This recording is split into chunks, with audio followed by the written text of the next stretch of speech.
Yes, no, maybe so. Let's see.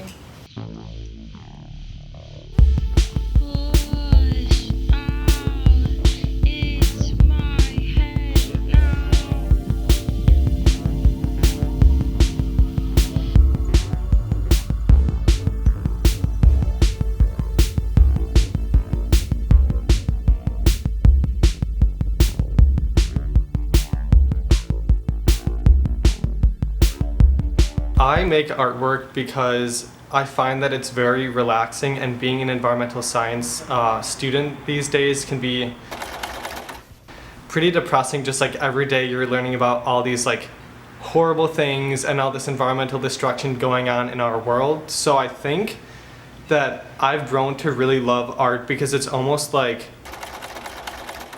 a personal coping mechanism.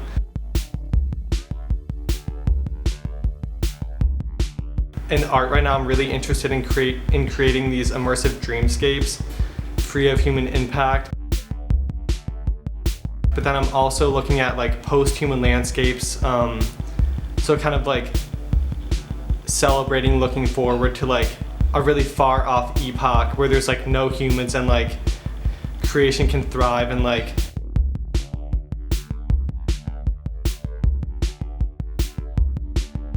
I'm really interested in like what kind of plants and animals and like fantastical like flora and fauna will exist in like millions of years.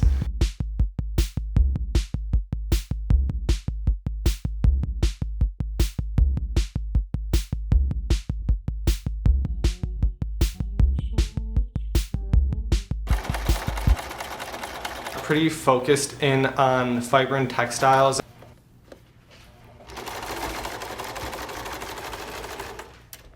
And how fiber and textiles relate to the bizarre ecology of coral, fungi, and bacteria, because I really find that fibers and textiles are so playful, and I definitely think of like creation in a playful way. With birds, like mating dances, they're like really funky and fun. All of the different colors and textures and patterns that nature has to offer, I think is almost like creation celebrating. That's beautiful.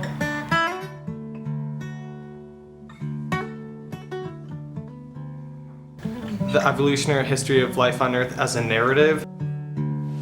One piece that I made that kind of explored that concept was this really funky sculptural garment that had this really luscious fur made of these pom-poms of secondhand fiber. And for the headpiece, it was this really densely quilted piece.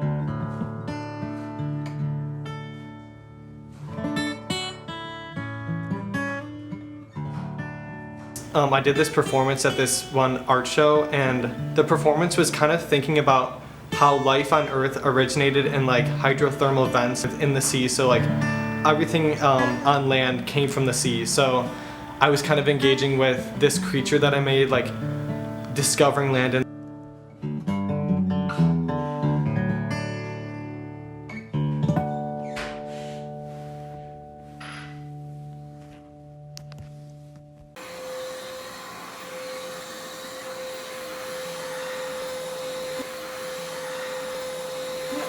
creation in a post-human landscape, how the Earth is lamenting right now because there's all of this environmental destruction going on from like every angle.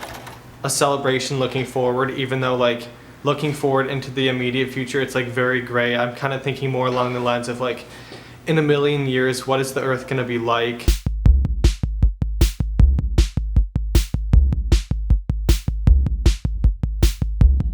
It's a pretty time-consuming method of making pom-poms. So for this project, I think I counted it, and it was 250 pom-poms, and each of them I make by hand by winding yarn around my fingers 100 times. So like 250 times 100. I don't do math, but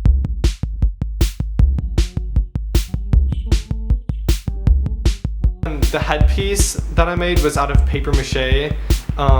So I like built this armature out of newspaper and tape, and then I covered it in this air dry clay that I make, and then I like ripped out the inside so it's hollow so I can go inside of it. What are your plans tomorrow? Tomorrow? I'm not sure, I definitely have to work on an art project.